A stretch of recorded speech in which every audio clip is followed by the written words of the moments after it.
Assalamualaikum warahmatullahi wabarakatuh dan selamat sejahtera. Saya ingin membuat beberapa ulasan dan pencerahan tentang isu hutang negara yang dibangkitkan dalam 2-3 hari kebelakangan ini, terutamanya dalam posting media sosial Yang Berhormat Datuk Seri Najib Razak. Terima kasih diucapkan atas keprihatinan beliau.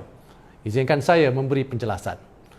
Pertama, saya ingin memaklumkan bahawa dari 1 Januari hingga hari ini, kesemua pinjaman kerajaan adalah berdasarkan perbelanjaan yang diluluskan di Parlimen sewaktu pembentangan Belanjawan 2021. Tidak ada dana tambahan seperti yang didakwa selain dari hasil kerajaan yang biasa dikutip yang kini berkurangan kerana pandemik. Saya ulangi, kesemua pinjaman kerajaan setakat ini adalah berdasarkan perbelanjaan yang diluluskan di Parlimen sewaktu pembentangan Belanjawan 2021. Kerajaan juga tidak pernah menggunakan ordinan darurat untuk meningkatkan atau menambah perbelanjaan melebihi had ceiling yang telah diluluskan oleh Parlimen pada Ogos 2020. Kedua, ingin saya memaklumkan bahawa pinjaman kerajaan setakat April 2021 berjumlah 81.8 bilion ringgit dan setakat bulan Mei yang masih belum habis ni adalah sekitar 99.3 bilion ringgit, bukan 115.53 bilion ringgit. Kita sentiasa bersifat telus dan transparan. Kesemua data berkenaan kedudukan fiskal dan hutang negara diterbitkan melalui laman web MOF dan juga web statistik Bank Negara Malaysia. Jumlah 81.8 bilion ringgit ini merangkumi 31.6 bilion ringgit bagi membiayai semula hutang terdahulu yang matang dan 50.2 bilion ringgit yang sememangnya digunakan untuk membiayai perbelanjaan pembangunan.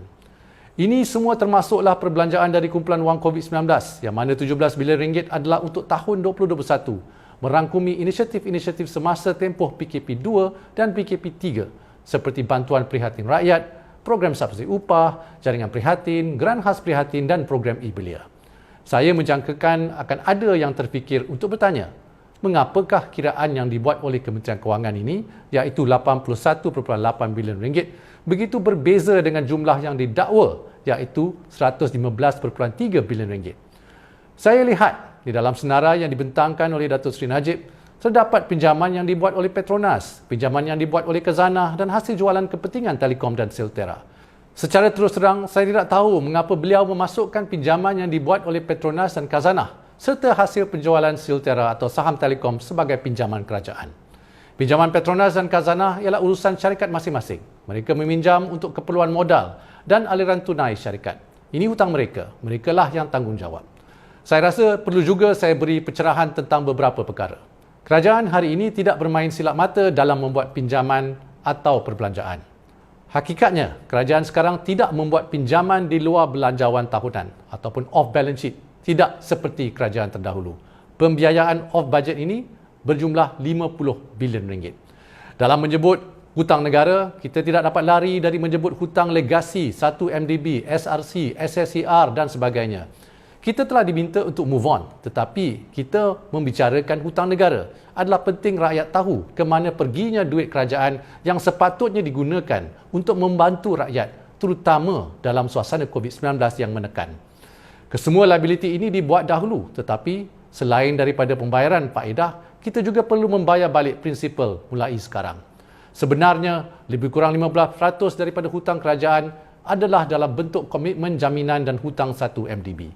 Antara 2008 hingga 2017, hutang kerajaan persekutuan meningkat lebih 120%, tetapi yang lebih ketara ialah jumlah jaminan kerajaan yang meningkat lebih 240% dalam tempoh yang sama. Kerajaan telah mewarisi keberhutangan yang tinggi dan kapasiti untuk membayar komitmen kewangan yang lebih rendah.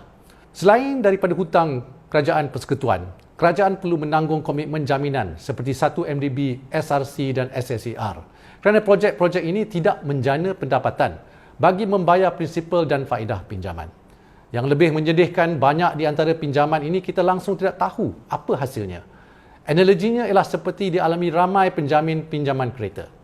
Kawan lari, tak bayar bank. Kereta hilang, kita yang kena bayar. Begitulah keadaan yang tentang banyak hutang legasi yang kita warisi hari ini.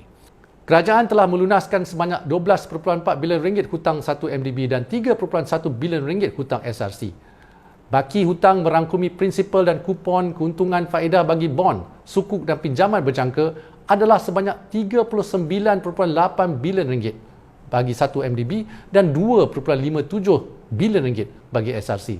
Bagaimana untuk move on? Kerana sebab perlu berbayar berbilion-bilion untuk pinjaman ini, kita tak dapat menggunakan dana ini untuk dibahagikan kepada rakyat semasa pandemik ini. Bayangkan berapa ramai yang kita dapat bantu dengan jumlah ini. Akhir kata, rakyat harus maklum bahawa kesemua pinjaman yang digunakan untuk membiayai program kerajaan direkodkan dalam penyata kewangan kerajaan serta akan diaudit. Kesemua pengiraan kita, proses pinjaman dan sebagainya adalah mengikut amalan biasa kerajaan yang telah dipraktikkan di Malaysia sejak dulu lagi. Sekian, terima kasih.